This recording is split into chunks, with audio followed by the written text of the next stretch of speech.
Bonjour à toutes et à tous. Je vous propose qu'on démarre ce nouveau webinaire, les clés pour agir numéro 4, donc le quatrième rendez-vous de ce type organisé dans le cadre de la saison thématique Répondre aux enjeux du logement dans les petites villes de demain, donc organisé par l'ANCT dans le cadre du club PVD. Donc, je suis Emmanuelle Lebris, directrice adjointe du programme Petites Villes de demain et j'aurai le plaisir d'animer cette heure. Comme d'habitude, quelques petites consignes. Si vous avez des soucis techniques, je vous invite à en faire part dans le chat. Et pour toute question que vous voudriez que je relaie à nos intervenants du jour, n'hésitez pas à les poser dans l'onglet questions-réponses que vous trouverez en bas au milieu de votre écran. Je vous le disais, rendez-vous organisé dans le cadre de la saison thématique comment rendre attractif, comment répondre pardon, aux enjeux du logement dans les petites villes de demain. Et nous avons aujourd'hui voulu traiter de la question de l'attractivité d'une petite ville à travers son offre de logement. Pour cela, nous aurons le plaisir d'entendre aujourd'hui le témoignage de la commune de Castillon-la-Bataille en la présence de Monsieur le maire Jacques Breillat. Merci Monsieur le maire d'être présent parmi nous, mais aussi à travers le directeur de projet urbain Hugo Goffet. Depuis quelques années, cette commune est fortement engagée dans une politique en matière de logement qui, vous le verrez, se décline en trois volets, incitatif, interventionniste et coercitif. Et nous en saurons plus très rapidement. Nous entendrons également le témoignage de Damien Métivier, adjoint à la chef du bureau de la réglementation des attributions et des logements sociaux à la DGALN, un partenaire de Petites Villes de demain. Nous aurons également le plaisir d'entendre Christine Bourg, chargée de mission politique bailleur à l'ANA, qui présentera le dispositif Loc Avantage. Et enfin, nous aurons également le plaisir d'entendre Lola Davinson, directrice des programmes engagés pour la qualité du logement de demain au sein du GIP EPO. Et puis, comme je vous le disais, comme d'habitude, nous laisserons la place aux questions-réponses avec un temps où je me permettrai de relayer vos questions que vous aurez posées par écrit. Je ne fais pas plus long, je vous propose d'entendre dès à présent Monsieur le maire et Monsieur Goffet pour évoquer leur politique locale. Monsieur le maire, c'est à vous. Eh bien, merci Madame la directrice. Bonjour à toutes et à tous. Merci de nous donner l'occasion de pouvoir présenter en cas d'espèce les travaux conduits par la commune de Castillon-la-Bataille dans le cadre du projet de revitalisation de Centrebourg. Un projet qui est né en fait d'une volonté municipale en 2014 avec une nouvelle équipe qui a souhaité porter sur cette commune dont les indicateurs sociaux ont été particulièrement dégradés, avec une situation un peu compliquée. La volonté de l'équipe municipale a été de se lancer dans une démarche de transversalité ou d'horizontalité, c'est-à-dire prenant en compte l'ensemble des champs sectoriels traditionnels des politiques publiques, habitat, logement, commerce, un volet aussi d'inclusion sociale, et puis le retravail sur les fait de retravailler les aménagements, les espaces publics. Voilà. Ça, c'est la volonté de départ. Alors, de la volonté de départ en 2014 à aujourd'hui, presque 10 ans, hein, quand même, puisque nous avions nous lancé un diagnostic coopérationnel de revitalisation de Centrebourg en 2017, avec une démarche donc qui a consisté à aller chercher finalement à l'extérieur un certain nombre de partenaires, à la fois parce que nous avions besoin d'expertise, d'ingénierie et puis aussi de soutien financier pour pouvoir lancer notre projet avec un diagnostic à la parcelle, je tiens à le dire, donc qui a été conduit par une société d'économie mixte qui est la SEM Incité, qui est devenue d'ailleurs depuis notre concessionnaire, puisque nous avons fait le choix d'attribuer un traité de concession. La ville, elle est de Castillon-la-Bataille, 3200 habitants, petit pôle de centralité rurale, comme il en existe bien d'autres dans notre pays, située dans la vallée de la Dordogne, à la limite à l'est du département de la Gironde, puisque nous sommes limitrophes. C'est la Lidoire, qui est un petit cours d'eau qui nous sépare du département de la Dordogne. Ma commune est donc une commune limitrophe de la Dordogne, avec, je le disais à l'instant, des indicateurs forts de déprise, des indicateurs sociaux avec des taux de chômage, un taux de chômage élevé, 27%, 25% d'allocataires du RSA, une forte présence de population de main-d'œuvre étrangère, hein, qui vient dans ce bassin viticole pour pouvoir travailler, essentiellement des travailleurs marocains qui sont présents sur la ville à hauteur de 17-18%. Et puis, nous avions aussi un souci fort de vacances, avec des logements anciens dégradés. Ça nous amène directement à notre sujet dont il fallait s'occuper. Je vous expliquerai dans quelques minutes avec Hugo comment on a pris en compte cette dimension logement. pense qu'on a un des parcs privés indignes les plus élevés de Gironde, avec Sainte-Foy-la-Grande et l'Espar, pour ceux qui connaissent, qui sont deux autres communes situées aussi en secteur viticole. Et puis, nous avions aussi un fort taux de vacances commerciales de plus de 25%. Et donc, nous avons connu, comme un certain nombre de petits pôles de centralité, ces phénomènes qui sont des phénomènes qui sont intervenus au fil de l'eau, hein, qui ne sont pas intervenus d'un trait, mais qui se sont finalement progressivement enquistés avec une forme de paupérisation, on peut dire cela, sur la ville.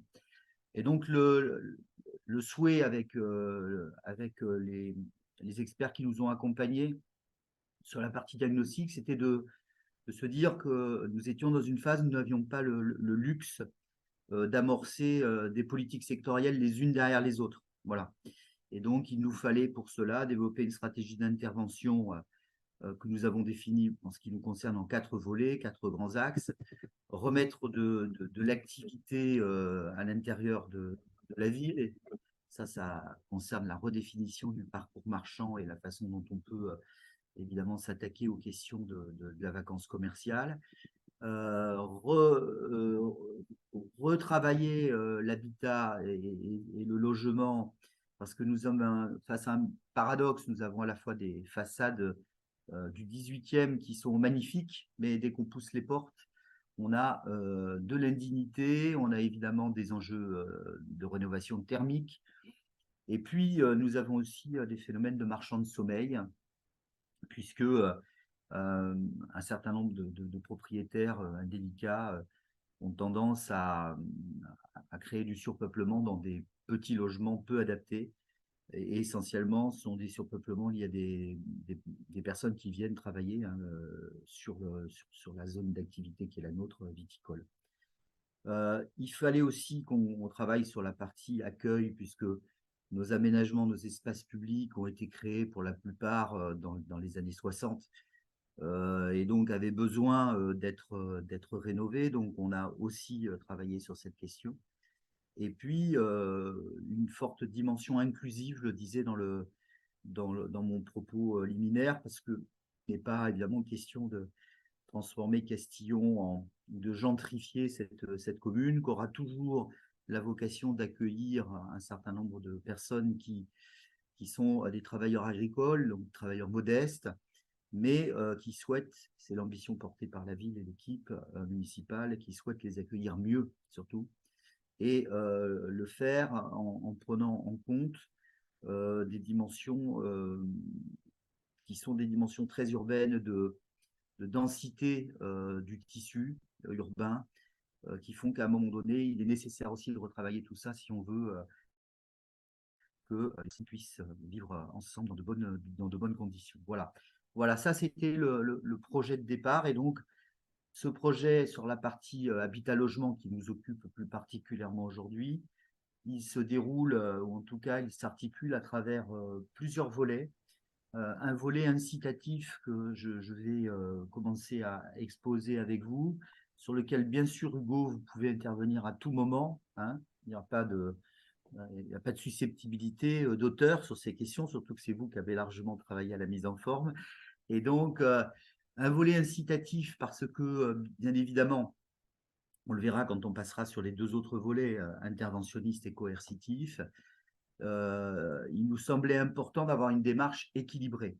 Moi, j'ai restauré les pouvoirs de police du maire, je le dis parce que je crois qu'il faut déjà commencer par là, souvent face à des situations comme celle-là, dès 2014, en reprenant de façon très très forte des contrôles sur habitat-logement, en utilisant autant que possible les pouvoirs de police du maire, qui donnent quand même un certain nombre de pouvoirs intéressants pour pouvoir contraindre. Mais c'est bien de contraindre, mais il faut aussi être en mesure de proposer autre chose que de la contrainte sèche. Et donc, ce volet incitatif, il est tourné d'abord vers les propriétaires privés. Donc, on a traditionnellement à Castillon-la-Bataille, nous avions une OPH RU simple, qui était d'ailleurs une OPH portée par l'intercommunalité de Castillon-Pujol que je préside, en intercommunalité avec l'intercommunalité de Sainte-Foy. Donc, on avait cet accord entre deux intercos qui s'appliquait sur le centre-ville de Castillon. Il a donc souhaité renforcer ce volet OPH RU en y adjoignant une partie d'ORI, donc d'opération de restauration immobilière, de façon à aller plus loin que ce que nous faisions jusqu'alors. On a fixé pour ça un peu de volumétrie, hein, c'est-à-dire on s'est donné des objectifs quantifiés autour d'une centaine de logements. 55, il y a des aides de l'Agence nationale de l'habitat que je remercie, dont je souligne au passage, comme je vous remercie pour les aides très importantes que vous nous avez apportées et puis que vous continuez de nous apporter, y compris en ingénierie d'ailleurs, hein, puisque nous avons une personne dévolue en mairie aux questions de la lutte contre l'habitat indigne et qui est un poste soutenu par l'ANA. Et donc des aides directes aux propriétaires. Et la ville a fait le choix de bonifier ces aides ANA par un forfait de 500 € pour les propriétaires occupants. Et donc, entre les aides de l'ANA, les aides de l'Interco, les aides de la ville, etc., on arrive à avoir là un effet de levier, même si je dois le dire, ça nécessite, mais je pense que c'est le cas d'autres, que c'est un peu pareil partout, il faut évidemment expliquer la nature de ces mesures pour pouvoir les porter et avoir une animation au plus près du terrain. Donc ça, c'est ce que pilote Hugo avec le concessionnaire Incité. Beaucoup de réunions d'information, on reçoit beaucoup en mairie, on va sur place. Enfin bon, voilà, il y a tout ce travail d'animation qui est vraiment extrêmement déterminant si on veut que derrière les propriétaires se lancent dans ces démarches. L'idée, c'est aussi donc d'accompagner les porteurs de projets privés. Donc, Hugo, avec le concessionnaire, exerce, je veux dire, un travail pour inciter les porteurs de projets à bien entrer dans des logiques de calibrage sur des besoins de logement qui ont été définis lors du diagnostic préopérationnel que nous avons conduit. Et donc, il y a ce travail aussi qui est fait, qui est un travail d'interaction permanente avec les porteurs de projets. Et puis, sur ce plan, toujours sur les porteurs de projets, on a des axes qui sont pour nous essentiels. On est un petit pôle de centralité, je vous l'ai dit tout à l'heure.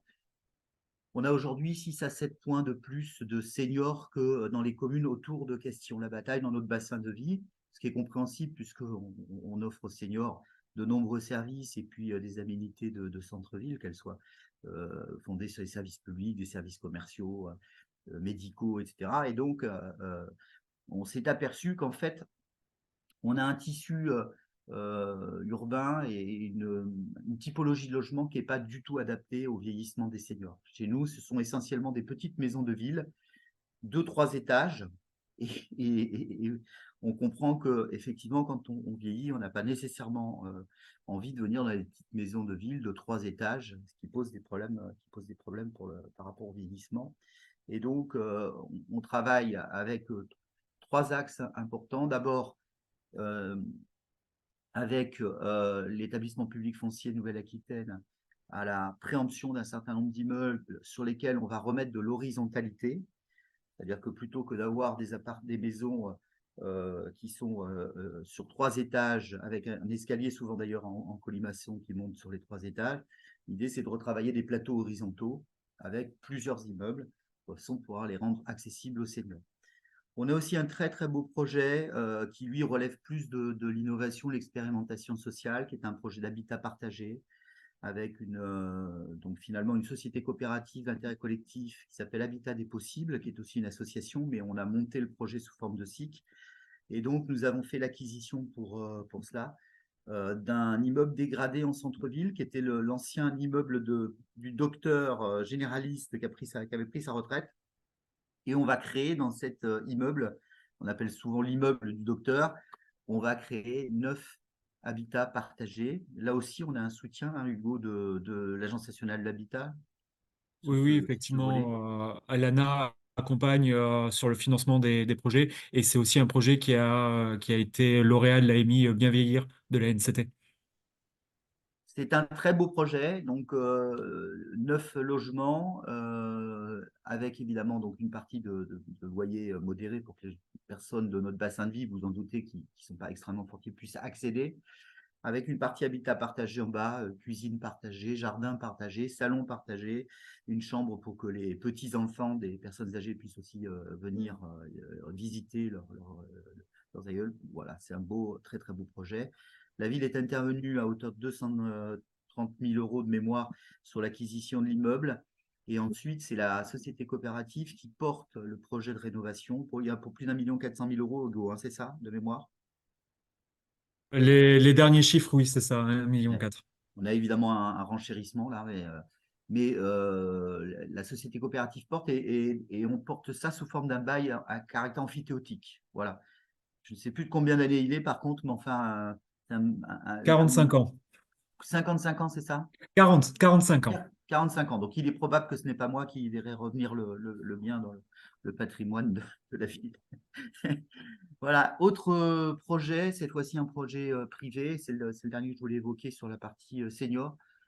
C'est un projet de résidence senior de plus de 70 logements sur une parcelle privée sur laquelle il y a eu beaucoup de déboires, de difficultés. Le propriétaire a voulu la reprendre, nous faire du lotissement en plein centre-ville, ce qui n'était pas imaginable par rapport aux orientations fixées par l'État dans le cadre du logique de densification. Donc finalement, c'est l'établissement public foncier qui a racheté ce foncier. Et donc, on en sera via l'EPF propriétaire en début d'année. Et on va pouvoir lancer donc le projet de résidence senior avec du service, puisque je n'avais aucun échelon, aucun type de logement intermédiaire entre le maintien à domicile et l'EHPAD. Nous avons un EHPAD d'une centaine de lits, mais il n'y avait rien entre les deux. Donc, il est important d'avoir aussi ce type de démarche. Voilà. Ça, c'est pour le volet incitatif. Ensuite, sur la partie plus interventionniste, vous voulez intervenir, tiens Hugo, sur cette partie que vous maîtrisez Pas bien. de souci, j'interviens effectivement. Donc, on a le volet incitatif qui intervient et aussi sur le centre-ville, on a plusieurs poches d'immeubles qui vont être plutôt dégradées et sur lesquelles un privé ne peut pas intervenir parce qu'on ne trouve pas la rentabilité financière. On est sur un marché qui est encore peu tendu à Castillon où le prix est pas très cher, mais les coûts de rénovation sont les mêmes, peu importe où on achète. Et aujourd'hui, on est sur des immeubles où la dégradation est telle que financièrement, un porteur privé ne peut pas acheter. Donc, plutôt que faire une énorme opération de recyclage foncier sur Castillon-la-Bataille, le choix a été fait d'avoir 3-4 îlots, enfin plutôt 7 îlots de 3-4 immeubles répartis un peu partout en centre-ville. Donc, c'est les petits éléments, vous voyez, les petites explosions là que vous voyez. Et l'idée, c'est d'intervenir en acquisition, soit avec l'établissement public foncier Nouvelle-Aquitaine, soit avec Incité, qui est notre SEM qui nous accompagne dans ce projet. Et donc, on achète avec ces deux partenaires. On refait du recyclage foncier, donc on vient cureter les immeubles, on vient démolir, et on vient recréer des logements, et Incité, derrière, les commercialise. Donc là, la ville n'intervient pas en direct, on a une concession d'aménagement qui nous permet de faire ça. Et alors, ce qui est un peu particulier, c'est que sur ce projet, on prend de la dédensification. Là, on va beaucoup sur la densification. Nous, on a ce gros sujet de une ville très intriquée avec un habitat très dense, parfois trop dense. Et là, je vous ai extrait le périmètre sur lequel on travaille, qui est le secteur Montaigne-Périno. On va acheter presque 3000 mètres carrés d'immeubles pour construire uniquement 3 logements. Évidemment, Voilà, donc on vient dédensifier. évidemment ça demande des explications par rapport aux financeurs, parce que quand on explique qu'on reprend des îlots et que derrière on va dédensifier, ça veut dire aussi végétaliser, ça veut dire aussi remettre des aménités des aménités environnementales. Enfin voilà, il y a tout ce travail qui est fait, qui est du travail qualitatif, qui est évidemment pas simple, puisque quand on fait ça, on alourdit aussi les déficits d'opération. On est fortement soutenu par un certain nombre d'opérateurs, dont la région Nouvelle-Aquitaine, hein, puisqu'on signera la première convention opérationnelle avec la région Nouvelle-Aquitaine à la plénière du premier trimestre 2024. Et donc, ça, c'est un partenaire très important pour nous. Dernier volet, le volet coercitif, puisque je sais que le temps est compté, donc il faut qu'on puisse répondre à vos attentes. On peut avancer là, si vous voulez. Voilà. Donc le volet coercitif qui est décrit ici là, sur ce schéma, qui comporte évidemment des outils qu'un certain nombre de participants à ce webinaire doivent connaître, qui sont des outils assez classiques, puisqu'ils relèvent de la mise en œuvre soit de mesures de nature réglementaire liées au code de l'urbanisme, soit de pouvoir de police du maire. Donc, le permis de louer que nous avons mis en place et sur lequel nous montons en puissance, puisque nous avions, comme ça se passe souvent, nous avons eu le bonheur de voir pas mal de propriétaires bailleurs venir nous voir pour solliciter le permis de louer. Mais alors, ceux qui viennent nous voir, curieusement, sont ceux qui souvent n'ont pas besoin vraiment du permis de louer, si vous voyez ce que je veux dire. Donc là, on passe à autre chose. On va répertorier l'ensemble des propriétaires bailleurs qui oublient de nous solliciter. On a passé ce permis de louer sur l'intégralité de la ville. Au début, on avait sectorisé, mais c'était trop compliqué. On ne savait plus d'une rue à l'autre si on était en permis de louer ou pas en permis de louer. Donc, on a remis quasiment tout le cœur de ville, hein, Hugo. Oui, c'est ça. Toutes les zones UA et UB, donc centre-ville et zones résidentielles du centre de la commune. Donc là, on fait de la détection tous azimuts, hein. Ça peut être la police municipale, ça peut être un voisin qui remarque, ça peut être l'ouverture des compteurs d'eau, voilà, toute information qui nous revient nous permet derrière d'agir. Et donc là, c'est un élément très important de Et c'est aujourd'hui pour nous le premier outil de repérage de l'habitat indigne et insalubre sur lequel on intervient aussi massivement. Et aujourd'hui, il faut avoir des signalements pour intervenir. Le permis de louer nous permet de rentrer dans les logements et du coup d'identifier ces habitats-là. On a un permis de diviser, on a un PLU qui est contraignant d'ailleurs en cas de division, puisqu'il implique la création obligatoire de places de parking, ce qui est aussi là un élément qui permet de se prémunir contre les divisions un peu sauvages, même si il a fallu mettre là aussi avec les opérateurs EDF, syndicat des eaux, enfin c'est Suez qui est le délégataire chez nous, des démarches d'information réciproque, parce que certaines personnes oubliaient de nous déclarer qu'ils faisaient des modifications intérieures de logement. On visite systématiquement, ça c'est le cas depuis le 2014, tous les immeubles en DIA. Donc dès qu'il y a une déclaration d'intention d'aliéner, on visite systématiquement avec un technicien d'urbanisme. Ça nous permet de repérer l'état du foncier. Pour être très clair, on prend des photos. On a notre étalonnage qui permet aussi d'avoir une vision très attentif sur le devenir de ce foncier pour le cas où il serait remis en location. Et puis, on a le travail aussi, je signale, parce que c'est très important, avec la caisse d'allocation familiale, puisqu'on est immédiatement, désormais, c'était un vieux combat, ça fait 5 ans que je le demandais, on l'a obtenu cette année. Et donc, on est informé systématiquement quand il y a de nouveaux allocataires dans ces logements. Voilà. Et puis, je le disais tout à l'heure, j'ai terminé par là pour rester dans les paramétrages horaires qui nous sont donnés. Contre l'habitat indigne, donc on a un équivalent de temps plein dédié donc à la lutte contre l'habitat indigne avec le soutien de l'ANA. Et là, là où auparavant on était sur quelques signalements par an, 3-4 par an, on est passé en une année à plus d'30 de signalements, ce qui démontre que ce poste a son importance dans le dispositif général que je décrivais. Voilà, je pense que je vous ai. Alors, évidemment, il faut, et c'est peut-être le volet un peu plus prospectif, qu'on travaille maintenant en articulation avec des projets, je crois que c'est très important, qui vont s'installer sur la ville. On a un très beau projet mené par des industriels du Libournais sur une école de soudure. Donc, on sait qu'on va avoir un peu de besoin de logement sur des étudiants ou des apprenants. Donc, on aura ce travail à faire. On a aussi la question très importante chez nous, sur laquelle on travaille avec les services de l'État, avec le sous-préfet, qui est la question de l'accueil des saisonniers, avec tout le travail qui peut être réalisé. Voilà, on a quelques typologies de logements qu'il nous faut désormais ajouter à ce qu'on avait prévu au départ. Pour vous dire, et c'est peut-être la forme de conclusion provisoire, en tout cas avant nos échanges, que on a à la fois une photo de situation, de point de départ avec un diagnostic qui est extrêmement précis. Ça, je crois que c'est très important de l'avoir. Et ensuite, chemin faisant, il y a aussi de nouvelles idées qui naissent, et puis le projet s'enrichit, et on peut venir comme ça agrémenter, diversifier les typologies de logements qu'on a prévu de réaliser sur la ville. Voilà.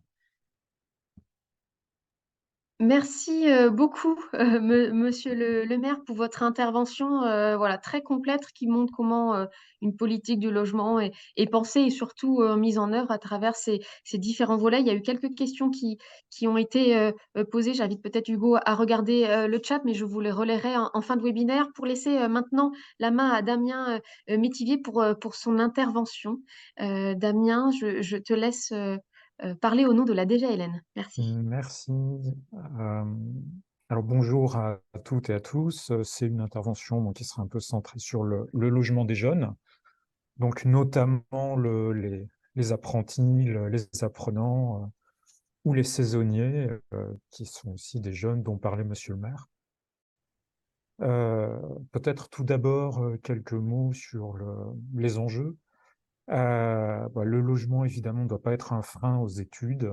On doit, ni pour les jeunes actifs. On doit choisir son lieu de vie et pas le subir. Et donc, on a besoin de réponses appropriées, immédiates, pérennes ou temporaires. Alors, l'accès des jeunes, ça constitue souvent une première étape dans un parcours résidentiel. Souvent, on décohabite, on a besoin rapidement d'un logement de qualité. C'est aussi le premier poste de dépense dans un budget d'un étudiant souvent ou d'un jeune actif. On va passer la slide suivante. Voilà, alors j'ai voulu mettre des données démographiques, c'est assez parlant. On voit qu'actuellement, on se situe un peu sur la bosse qui est en bas. Donc, on va avoir des cohortes importantes de jeunes qui vont avoir besoin de solutions logement en tant qu'étudiants ou jeunes actifs. Alors, on va peut-être enchaîner. Enfin, voilà, merci. Quelques mots peut-être aussi pour rappeler que des projets en matière de jeunes sont des projets partenariaux souvent, avec une ambition partagée, qui sont portés ou qui vont évidemment impliquer les collectivités, bailleurs sociaux, bien souvent, gestionnaires parfois de logements foyers, foyers de jeunes travailleurs, résidences sociales, et vont aussi évidemment impliquer les services de l'État, en général la DDT, la DETS et autres. Bon, c'est la slide suivante, voilà, qui est plus intéressant. Ce que je voulais vous dire, voilà, surtout, c'est qu'il y a une offre nombreuse, plurielle, hein, et aussi de nombreux outils d'accompagnement. Alors, évidemment, en matière d'étudiants, on retrouve les logements gérés par les Crous, sachant qu'ils en sont parfois propriétaires, hein, et aussi les logements étudiants qui appartiennent au parc HLM, gérés parfois par les bailleurs eux-mêmes ou par des tiers. Et enfin, surtout, c'est plus intéressant peut-être pour le programme Petite Ville de demain, les logements jeunes actifs, qui souvent formule jeunes actifs qui permettent aussi d'accueillir des étudiants, voire des saisonniers aussi, hein. Alors, on trouve trois grandes catégories, les résidences sociales et les foyers de jeunes travailleurs. Un foyer de jeunes travailleurs étant une résidence sociale qui a reçu un agrément particulier pour accueillir des jeunes jusqu'à 30 ans. On a aussi les résidences mobilité, qui sont une catégorie spécifique de résidences hôtelières à vocation sociale. Et enfin, dans le parc social, les logements qu'on appelle article 109 loi Elan, qui permettent d'accueillir des jeunes de moins de 30 ans. Alors, on va trouver aussi différents modes d'occupation, en plus de ces trois formules sur lesquelles je vais revenir, comme la colocation, qui fonctionne aussi dans le parc social, la cohabitation intergénérationnelle solidaire, qu'on encourage et qui est intéressante. Alors, il s'agit dans le cas de la cohabitation intergénérationnelle solidaire d'une personne âgée qui, par exemple, a un grand logement avec des pièces inoccupées, et qui va pouvoir accueillir des jeunes de moins 30 ans, moyennant des menus services ou une contribution modeste. Sachant que souvent, on va trouver des associations qui font l'intermédiaire ou parfois même un CCAS qui va travailler pour mettre en relation personnes âgées et jeunes. Alors, dans le parc privé, il y a aussi, bien sûr, le bail mobilité, qui, pour une durée qui va d'1 mois jusqu'à 10 mois, durée non renouvelable, permet d'accueillir un locataire en formation professionnelle, études supérieures, apprentissage, stage, en service civique, mutation professionnelle, etc. Et pour les jeunes, il y a un dispositif qui est assez intéressant, qui est la caution locative Visale d'Action Logement, qui va apporter les garanties aux bailleurs pour les jeunes, les étudiants, dispositif qui se développe de façon importante depuis 2018. Peut-être slide suivante, merci. Oui, et peux-tu revenir sur les 3 slides qui viennent brièvement, s'il te plaît? Les 3 slides, Bah, celle-ci et les 2 faut que je sois suivantes. bref sur les dernières, d'accord. Oui, s'il te plaît, on a pris un petit peu de retard, mais je sais Ok, compter ok. sur toi. Merci. Je vais foncer, désolé. Donc, article 109, loi Elan, c'est du logement social. Ça peut être de petites opérations dans une petite ville. Ce qui est intéressant, c'est qu'il y a une priorité en matière d'attribution, en commission d'attribution, pour les jeunes de moins de 30 ans. On peut faire ces programmes dans un peu tout type d'opérations, des opérations neuves, dans le cadre d'une réhabilitation ou dans des logements sociaux existants. Pour le cas du logement neuf ou de la réhabilitation, il y a un financement État qui peut être plus ou moins important, Caisse des dépôts. Ces logements peuvent être meublés ou non, petits, en colocation ou pas. Alors pour info, on en fait environ 1 millier par an ces dernières années. Évidemment, ça peut aussi s'inscrire dans le cadre d'une opération en intergénérationnel. Alors, slide suivante. Je suis désolé, je fais un peu vite. Voilà, sur les foyers de jeunes travailleurs qu'on peut trouver dans les petites villes ou en milieu rural, souvent dans le centre-bourg, on peut avoir l'établissement central et puis à côté des annexes avec quelques logements. Alors, ce sont des résidences composées de petits logements dans lesquels on va bénéficier de l'APL foyer, donc c'est très solvabilisateur. Ce sont aussi des établissements sociaux et médico-sociaux et on les monte après un appel à projet. Donc les jeunes qu'on accueille sont jusqu'à 30 ans, alors ça peut être des salariés ou non, un peu d'étudiants dans une certaine proportion, des apprentis, bien sûr. Il y a un contingent préfectoral, mais qui se négocie, financement qui peut être important de l'État, enfin, en PLAI, voire ce qu'on appelle en PLAI adapté. Et on monte environ, enfin, ça représente environ 2800 logements par an, résidences sociales et foyers de jeunes travailleurs. Alors, slide suivante, merci. Voilà, c'était pour vous parler des résidences mobilité qui, comme je le disais, sont une catégorie de résidences hôtelières à vocation sociale qui vont permettre d'accueillir des jeunes, des travailleurs saisonniers, des salariés en mobilité. Concrètement, il s'agit d'un ensemble de petits logements, un peu comme un appart-hôtel, qui sont prêts à vivre, équipés, meublés, avec des prestations para-hôtelières, comme par exemple le petit déjeuner ou de la blanchisserie. Et les tarifs sont négociés, sont plafonnés, en tout cas sur la partie contingent préfectoral, voire plus. C'est très souple, accueil à la journée, à la semaine, au mois. Alors, je vous avais mis quelques exemples comme Clichy-la-Garenne, Villeneuve-d'Ascq ou Blois. Blois, c'est intéressant parce que ça a été créé à côté d'un CFA, un centre de formation des apprentis. Il y a des prêts spécifiques État, des aides à la pierre, aussi des prêts Caisse des dépôts. Alors, on n'en fait pas énormément des résidences mobilité, mais bon, malgré tout, ça se développe ça se développe.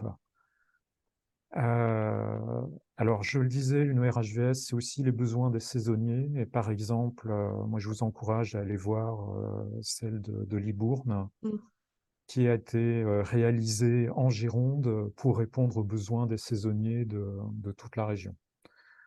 Alors, parfois, j'ai mis un petit lien en bas. Je vois que ça a été rajouté dans le chat pour aller chercher un peu plus d'informations. Puis, à la demande, je pourrais en transmettre à l'ANCT qui fera suivre.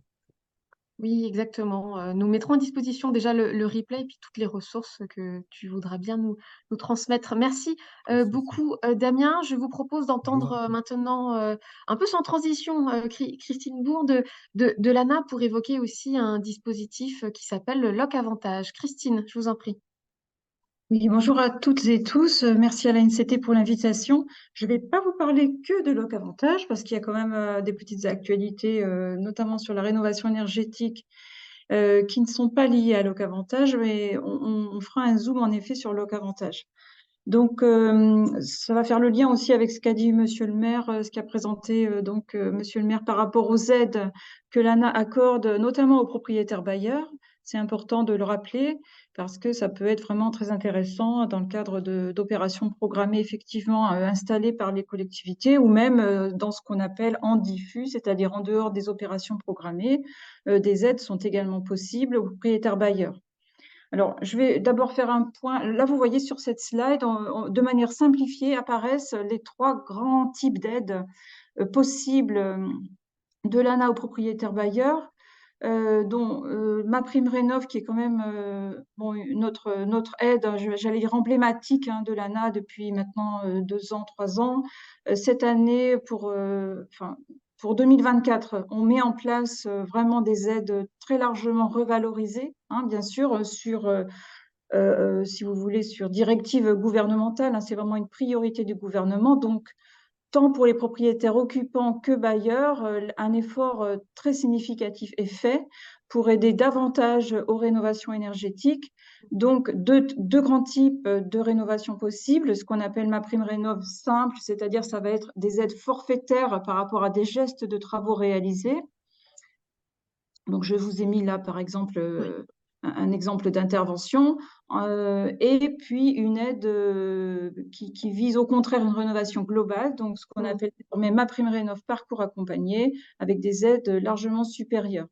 Il faut savoir que ces aides MaPrimeRénov' sont fonction des revenus du demandeur, donc en l'occurrence pour ce qui nous concerne, des revenus du propriétaire bailleur. Les conditions par rapport à ça, donc en fait, pour les propriétaires bailleurs, on aidera jusqu'à un maximum de 3 logements locatifs par propriétaire. Le propriétaire aura l'obligation de louer à titre de résidence principale le logement pendant au moins 6 ans. Et puis, en termes d'augmentation de loyer, il y a des règles qui s'appliquent, bien sûr, et il y a un certain encadrement de ces possibilités d'augmentation de loyer. Je ne rentre pas dans les détails dans le cadre de ce webinaire. Par ailleurs, nos aides préexistantes, j'allais dire, continuent à exister. On n'a pas démarré les aides en 2024, loin de là. Ça fait plusieurs années que l'ANA aide au projet des propriétaires bailleurs. Donc, pour simplifier là aussi, un ensemble d'aides qui visent à rénover les logements dégradés. On l'a vu tout à l'heure dans la commune de Castillon. On peut avoir affaire à des logements dans un état de dégradation plus ou moins importante. L'ANA est là pour aider à cette rénovation. Et deuxième type de grande aide, c'est l'aide à l'adaptation du logement aux questions d'autonomie ou de perte d'autonomie ou de handicap.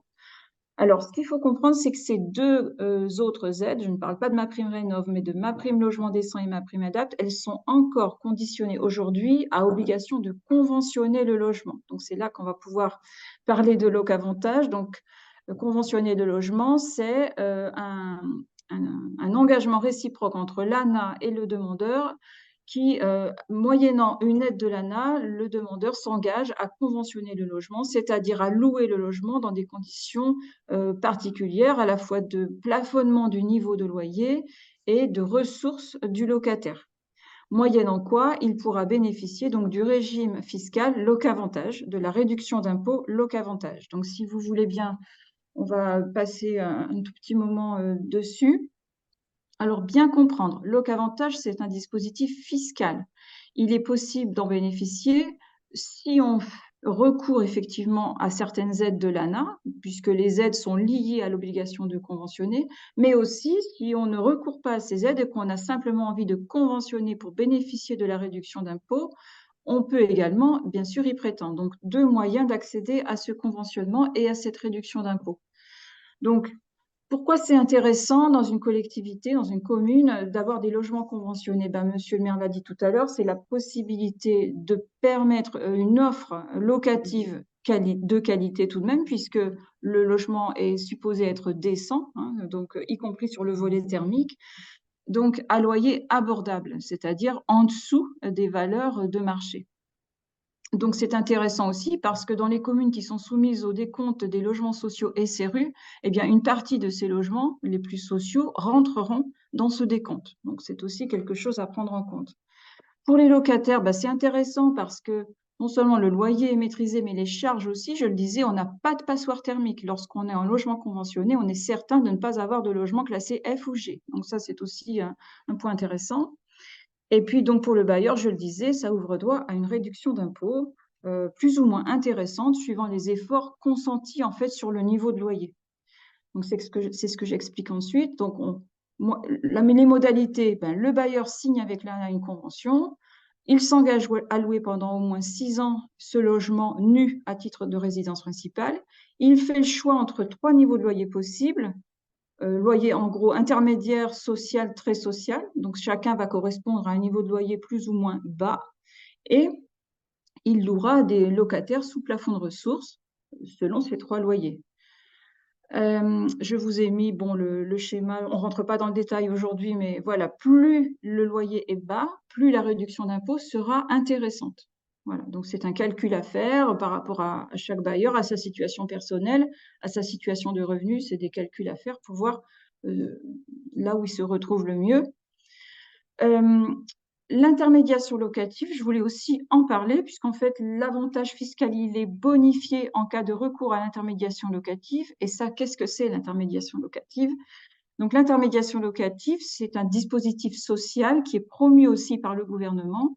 L'idée, c'est de faire intervenir un tiers de confiance agréé par l'État. Donc, ça peut être une agence immobilière sociale ou une association également, entre le propriétaire et le locataire. Le logement sera mis à disposition donc soit en mandat de gestion classique, soit en location sous location. Donc ça permet, si vous voulez, d'accompagner des locataires qui seraient peut-être un petit peu plus en difficulté ou même en situation même de précarité dans le logement, ce qui garantit le bailleur en fait d'une meilleure gestion locative puisqu'il va pouvoir suivre de manière plus rapprochée le locataire, y compris via un accompagnement social si besoin. Donc, c'est un dispositif vraiment que l'on souhaite mettre en avant. Je ne sais pas s'il y en a sur le territoire en question de Castillon, mais c'est quelque chose, voilà, vous confirmez, c'est quelque chose qui est vraiment gagnant-gagnant. C'est-à-dire qu'on permet à des locataires plus fragiles d'accéder à un vrai logement, d'être accompagnés, donc d'être aidés dans l'occupation du logement et aux bailleurs de prémunir contre certains risques. Et donc, je le disais, le recours à l'intermédiation locative apporte un meilleur avantage fiscal. Donc voilà, c'est ce que j'explique sur cette slide. Ah non, ça c'est encore autre chose, excusez-moi.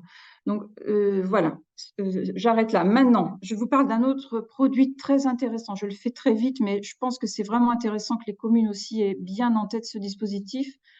C'est les aides à la maîtrise d'ouvrage d'insertion. Qu'est-ce que c'est que ça ? Donc, la maîtrise d'ouvrage d'insertion, le principe, c'est la production par le secteur associatif, là aussi via des agréments de l'État, c'est très cadré, d'une offre de logement accessible à des ménages en situation de précarité en combinant plusieurs savoir-faire. Alors, c'est intéressant pour la collectivité, on le disait tout à l'heure, parce que ça permet, dans certains cas, par exemple, de bâtis dégradés en centre-ville, eh bien, justement, de mobiliser un opérateur reconnu, qualifié, à la fois du point de vue bâtimentaire, donc technique, financier, gestion locative, donc de prendre en charge la rénovation, d'une part, et ensuite de prendre en charge la gestion locative. En gros, c'est comme un mini organisme HLM, si vous voulez, mais associatif. Donc là aussi, je ne sais pas s'il y a des acteurs de la maîtrise d'ouvrage d'insertion sur le territoire girondin que l'on nous a présentés, mais c'est vraiment des acteurs qui sont intéressants à mobiliser dans les territoires. Il n'y en a pas partout, mais ça peut être vraiment une très bonne solution. Par exemple, pour rénover du bâti communal dont la commune ne saurait pas quoi faire, une ancienne école, un ancien presbytère, que sais-je, même on peut changer la destination du bâtiment, hein, transformer un bâtiment qui n'était pas du logement en logement. Et donc, c'est intéressant parce qu'on arrive à produire une offre vraiment qualitative, c'est de la rénovation globale, pour des publics en difficulté, en centre-ville, dans le diffus. Et donc, voilà, c'est vraiment de l'offre très sociale, mais qui, j'allais dire, s'insère parfaitement dans le tissu urbain. Donc, c'est quelque chose qui doit être intéressant à connaître. Et je vous incite à vous rapprocher de nous si vous voulez des documents là-dessus. Et donc, l'ANA aide ces organismes qui peuvent par ailleurs solliciter d'autres aides, mais nous continuons à soutenir ces organismes qui, pour nous, apportent des solutions très intéressantes. Je ne rentre Merci. peut-être pas dans ces détails. Et puis voilà, je vous ai mis des ressources et je reste à la disposition des questions. Merci beaucoup, Christine. On va s'employer à vous mettre dans le chat les liens que vous voyez à l'écran et qui sont donc des acteurs ressources ou des ressources tout court pour vous y aider. Merci, Christine. Je vous propose d'entendre maintenant Lola Davinson, donc directrice du programme Engagé pour la qualité du logement de demain au sein du JPEPO, qui est aussi un des partenaires clés pour nous dans l'animation du club Petite Ville de demain. Lola. Merci, bonjour à toutes et toutes. Alors moi, je vais vous présenter très brièvement le programme pour que vous compreniez bien le contexte et puis après, peut-être faire un petit focus sur les projets et ce qui peut inspirer vos territoires dans les solutions qui sont apportées en matière de logement. Donc, le programme Engagé pour la qualité du logement de demain, il est issu d'une réflexion interministérielle sur une baisse de la qualité dans la production des logements de ces dernières décennies et qui s'est matérialisé par deux rapports, un rapport sur la qualité des logements sociaux en janvier 2021 et le référentiel sur la qualité du logement de Laurent Girometti et François Leclerc en septembre 2021, et ce qui a rapproché les deux ministères donc de la culture et chargé du logement pour lancer ce programme sur la qualité du logement qui, si on peut, voilà, qui a pour objectif de pouvoir regarder comment on adapte les logements aux usages, mais aussi comment on les adapte à la transition écologique, et avec un élément clé traversant à tout ce programme qui est l'abordabilité dans la production de ce logement. Et quand je parle de production, c'est aussi bien en production neuve qu'en réhabilitation ou en transformation d'usage. Et donc, l'objectif de ce programme, c'est de pouvoir, au travers d'un nombre de projets lauréats qu'on verra dans un instant, pouvoir tester, expérimenter des modes de faire, des propositions en termes de programmes, et puis capitaliser, évaluer et permettre de pouvoir faire évoluer si nécessaire les normes et la réglementation pour pouvoir demain massifier un petit peu ces solutions proposées par les porteurs de projets. Donc, le fonctionnement du programme, en quelques mots, donc c'est une sphère partenariale qui est assez importante avec les grands acteurs institutionnels, financeurs et acteurs de la production du logement. Donc, bon, là, les logos sont tout petits, mais évidemment, l'Ordre des architectes, la Banque des territoires, l'USH, l'ANA, l'ANRU, Action Logement, et j'en passe, avec un accompagnement de 97 lauréats pour pouvoir observer leurs projets, mais surtout lever les freins. Donc, vous avez quelques chiffres, 97 lauréats et 17 qui sont dans des territoires petites villes de demain, donc qui répondent ou en tout cas portent des projets sur des territoires en ruralité ou dans des petites villes. Et c'est peut-être là-dessus que je vais insister pour peut-être quelques éléments d'inspiration. Alors, il y a une carte juste après, voilà, pour vous dire qu'il y en a, il y a évidemment des projets en zone métropolitaine, en zone périurbaine et dans les ruralités. Tous ces projets, vous les trouvez sur notre site internet si vous voulez aller regarder en détail chaque projet. Mais j'ai fait une petite sélection peut-être pour vous montrer un petit peu les questions qu'on se pose dans le cadre de ce programme et les réponses qu'on essaye de donner, en tout cas qu'on essaiera de donner demain, parce qu'il faut aussi le temps aux porteurs de projets de rentrer en phase opérationnelle. Mais là, par exemple, C'est un projet qui se fait sur 2 communes. Donc, à chaque fois, les groupements lauréats étaient toujours constitués d'une collectivité ou 2 collectivités territoriales, une maîtrise d'ouvrage qui peut être la collectivité, une maîtrise d'œuvre et une partie recherche qui peut soit être de la recherche et développement, soit des laboratoires de recherche, avec une volonté très forte d'embarquer les collectivités et d'être dans une, même si c'est une opération, d'être dans une logique de réflexion stratégique sur comment proposer un logement de qualité adapté au marché local de l'habitat ou aux évolutions démographiques. Monsieur le maire parlait de l'inadaptation des logements dans son centre-bourg pour la population vieillissante. Bah, c'est exactement ces sujets-là qu'on peut traiter au travers de ces expérimentations. Donc là, sur cette diapo, vous avez une réflexion sur comment faire de l'habitat individuel en dents creuses en centre-bourg, mais surtout comment travailler avec les producteurs de maisons individuelles, donc les CCMistes, et quel type de portage peut être trouvé. C'est les constructeurs de maisons individuelles, les CCMistes, qui sont donc des opérateurs qui produisent de la maison individuelle de manière individuelle, une maison ou plusieurs en lotissement, et qui sont très implantés sur des territoires dans lesquels il n'y a pas forcément de grosses ZAC qui sont aménagées. Et donc là, dans ce cadre-là, la réflexion aujourd'hui, c'est au travers d'une SIC, embarquer la collectivité et les futurs habitants pour pouvoir produire des maisons donc mitoyennes, donc avec un questionnement sur comment redensifier le centre-bourg, mais en même temps avec la qualité de la maison individuelle, un espace extérieur, et avec un portage qui est adapté à la taille de la collectivité. Un deuxième exemple peut-être, à Cancale, dans lequel le projet est un projet de maison multigénérationnelle avec des studios ou des 2 pièces pour des personnes vieillissantes mais qui sont encore autonomes et qui pourraient vivre donc au rez-de-chaussée et avec un appartement familial à l'étage qui permettrait de pouvoir créer du lien et aussi dans le cadre de cette programmation un espace dédié pour pouvoir avoir des aidants qui puissent venir.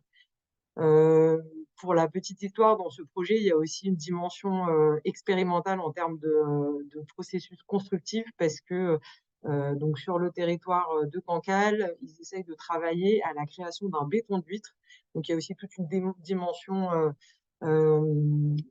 environnementale et de structuration de filière à ce sujet. Je me suis permis tout en bas de la diapositive de vous indiquer en tout petit qu'il y a que dans le cadre de ce programme, en fait, on capitalise au fur et à mesure de l'avancée et des expérimentations des projets. Et donc là, il y a 2 notes qui ont été réalisées et qui peuvent illustrer un petit peu quel est le portage pour ce type de projet. Donc là, c'est une association qui est fortement accompagnée par la collectivité, mais en tout cas, quel montage pour une association qui souhaite réaliser de l'intergénérationnel, quelle gestion derrière, comment sécuriser ce type de projet. Et donc là, il y a eu un accompagnement sur le montage juridique et financier, et ça se retrouve dans une note qui est disponible sur notre site internet. Donc si sur vos territoires, vous êtes intéressé par ce type de portage, vous avez des informations là-dessus. Un autre projet, je parle vite, mais c'est parce que je pense j'ai vu qu'il y avait plein de questions sur d'autres sujets, donc pour aussi laisser le temps à l'échange. À l'ODEV, un AMI qui a été porté il y a une coquille d'ailleurs, donc par la commune de l'ODEV qui a lancé un appel à manifestation d'intérêt sur un foncier qui lui appartenait d'une ancienne friche, et c'est une coopérative d'habitants du territoire qui a remporté cette AMI pour faire donc un logement donc vraiment sur un processus d'habitat participatif où ils ont co-construit avec l'agence d'architecture les plans, enfin co-conçu les plans, mais avec aussi une notion de jardin pédagogique et qui s'insère complètement dans le collectif du centre-bourg. Et donc, voilà, c'est aussi une autre forme de développement de l'habitat en centre-ville. peut-être quelques éléments de conclusion, même si on peut pas vraiment conclure là à date aujourd'hui ce programme parce que les projets sont en cours, soit de finalisation de dépôt de permis de construire, soit encore sur des questions de montage. Ce qu'on voit quand même, et il y a un peu deux leçons qu'on retient sur les territoires dits plutôt petites villes ou ruralité, c'est euh, un gros besoin de réflexion ou d'accompagnement en amont pour le portage, et notamment parce que nous, ce qu'on a vu, c'est soit des collectivités qui portent les projets, mais après, comment trouver un opérateur pour faire de la maîtrise d'ouvrage déléguée ou gérer le site, ou alors quand on est sur des privés, des coopératives, des associations, bah, c'est aussi l'accès au financement, l'accès aux prêts. Et tout ça, on a pas mal travaillé avec ces porteurs de projets, ce qui nous permet aussi, là, aujourd'hui, de mettre à disposition des notes qui peuvent peut-être accompagner, en tout cas, on l'espère, et c'est le but, d'autres porteurs d'opérations qui voudraient se lancer dans ces projets qui sont extrêmement bien qui répondent parfaitement à la demande de ces territoires, mais qui aujourd'hui ont encore du mal financièrement ou sur des questions juridiques et assurantielles qui sont parfois difficiles à porter et donc qui ont besoin de ces outils un petit peu en amont pour se poser les bonnes questions quand on se lance dans ce type d'opération. Et donc, pour vous dire que là, on a certaines notes qui sont déjà en ligne. On continue à accompagner les porteurs de projets. Il y en a une qui va sortir très prochainement sur les petites maîtrises d'ouvrage communales, donc les collectivités qui portent des petits projets de logement en ruralité ou en centre-bourg, et qui sera mis à disposition aussi sur notre site internet. Et puis, bien sûr, si certains d'entre vous sont intéressés par certains projets en particulier, je peux aussi vous mettre en contact directement avec les collectivités ou les porteurs de projets si vous avez des questions vraiment précises sur les uns et les autres. Voilà. Merci beaucoup. Lola, les interventions des uns et des autres ont été très précises et riches. Je tenais déjà tout d'abord à remercier Hugo pour ses réponses par écrit. Je vous propose, Hugo, si vous le souhaitez, de revenir sur peut-être un point ou deux sur lequel vous avez répondu par écrit et qui vous semblerait important de revenir à l'oral. Ok, alors je reprends un peu. Il y avait le sujet peut-être du permis divisé qui peut poser question. Le permis divisé, en fait, c'est une autorisation d'urbanisme qui est assez bête, hein, à instruction, hein. On est sur l'équivalent d'une déclaration préalable de travaux. Mais en fait, nous, sur plan, ça nous permet de voir si le permis divisé va respecter le règlement sanitaire départemental en vigueur ou notre PLU. Et du coup, de voir ben, si on autorise ou non cette division de logement. Depuis qu'on l'a instauré, nous, c'était un gros sujet qu'on avait, hein, beaucoup de petites maisons ou de petits immeubles qui étaient divisés en logements et des petites superficies. On l'a instauré, donc ça, en 2018. Depuis qu'on a instauré le permis divisé, on a refusé chaque demande et on a été vigilant à ce qu'il n'y en ait pas d'autres. Enfin, des divisions qui aient été faites, hein. On a un PLU qui est plutôt ancien, mais qui a des règles parfois très basiques, comme pour chaque logement créé, une place de stationnement sur la parcelle. Et donc ça, dans le centre-ville de Castillon, c'est vite compliqué. Donc ça nous permet de bloquer les divisions. Et quand on a des divisions un peu faites un peu sans autorisation et qu'on ne les a pas vues, au moment de la vente de l'immeuble, eh bien, souvent nous arrive la déclaration d'intention d'aliéner. Et là, on est bloquant et on demande la remise en état du logement comme conformément au cadastre. Donc, si c'était un logement au cadastre et qu'on en a trois en vente, on demande à ce que le nouveau propriétaire remette en état du coup l'immeuble et ne crée qu'un seul et unique logement. Donc, c'est très contraignant et ça bloque beaucoup de propriétaires aujourd'hui. Donc, c'est le gros avantage qu'on va avoir. Et peut-être un petit complément par rapport à l'OPA RU. Alors, il y a eu plusieurs questions sur l'OPA RU, mais ce qui n'a pas été dit et qui peut être assez intéressant, c'est que aujourd'hui, c'est des aides aussi qui sont déployées sur le territoire et sur chaque volet dans lequel on intervient, même sur le volet coercitif, on a en complément les aides pour accompagner les propriétaires. Donc, même là où on tape un peu sur les propriétaires, l'idée, c'est pas de les bloquer ou quoi que ce soit. ils peuvent aussi solliciter des aides des aides complémentaires de la ville. Donc cet OPA-RU, c'est un peu le socle de notre politique habitat.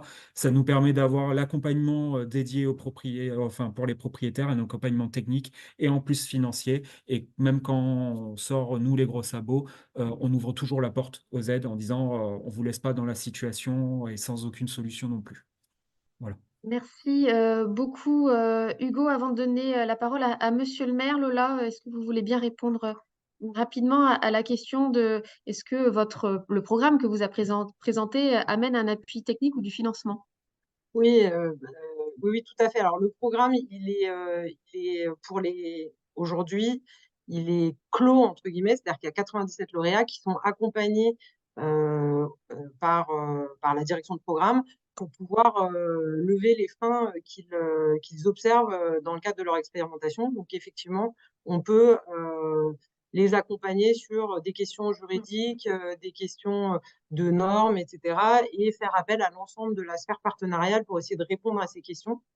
Et il y a une partie de financement pour 20 des 97 projets qui sont incubés, c'est-à-dire qui ont vocation à vraiment être démonstrateurs sur certains sujets et pour lesquels il y a un accompagnement en financement d'études ou en bureau d'études qui viennent spécifiquement leur apporter de l'aide. Et l'ensemble de ces résultats, c'est ça qui va nous permettre de capitaliser et par contre de pouvoir diffuser à toute la sphère d'acteurs de la chaîne de la production du logement. Donc c'est quelques projets accompagnés, mais pour pouvoir apprendre de ces projets et pouvoir diffuser à tous les futurs porteurs de projets.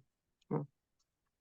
Merci beaucoup, Lola. Je vous propose de laisser le mot de la fin à Jacques Breillard. Monsieur le maire, est-ce que vous voulez compléter vos propos introductifs ou réagir aux différents appuis qui ont été présentés aujourd'hui? D'abord, vous remercier, je l'avais fait dans mon introduction. Vous avez coupé votre micro, ou en tout cas, il s'est coupé. Excusez-moi. Oui, vous dire à quel point c'est un plaisir pour nous d'échanger avec l'ensemble des personnes sur ce webinaire et puis bien insister, finalement, c'est un peu le message que je fais passer sur ces parties logement, sur la cohérence que doit conserver tout cela dans le cadre d'une démarche de revitalisation parfaitement intégrée où on voit bien que les logiques tubulaires ou d'orgue, de tuyaux d'orgue ne fonctionnent pas et que bien finalement les avancées sur certaines logiques de politique sectorielle nous permettent aussi de nourrir les autres. On est par exemple en Gironde en train de travailler sur un projet de foncière commerciale. Typiquement, ce n'est pas un outil dont on dispose aujourd'hui et puis chemin faisant, on s'aperçoit que ça pourrait être un outil utile. Et donc, bon nombre de démarches qui sont aujourd'hui intégrées dans ce qu'on fait, qui sont venues compléter la remise en œuvre des pouvoirs de police, notamment sur la partie coercitive, ce sont des démarches qui sont nées des échanges entre les partenaires à travers un pilotage et une logique de gouvernance partagée. Voilà, c'est ce que je voulais vous dire. Et vous remercier, vous dire que j'ai pris beaucoup de plaisir à participer. Eh ben, plaisir partagé et au plaisir de vous ressolliciter ou de vous recroiser dans un événement ou un autre. Il est maintenant temps de conclure brièvement. Merci vraiment à tous nos intervenants pour ce 4e et dernier clé pour agir. Je crois que nous avons clôturé la saison comme il se devait. Merci encore à tous. Il nous reste un dernier webinaire avant la trêve de Noël. Dans 3 jours, nous évoquerons ensemble, si vous le voulez bien, le décryptage du FRLA, du Fonds de restructuration des locaux d'activité, donc jeudi prochain à 14h. Merci à tous, pardon, et je vous souhaite une très bonne journée. À bientôt. Au revoir.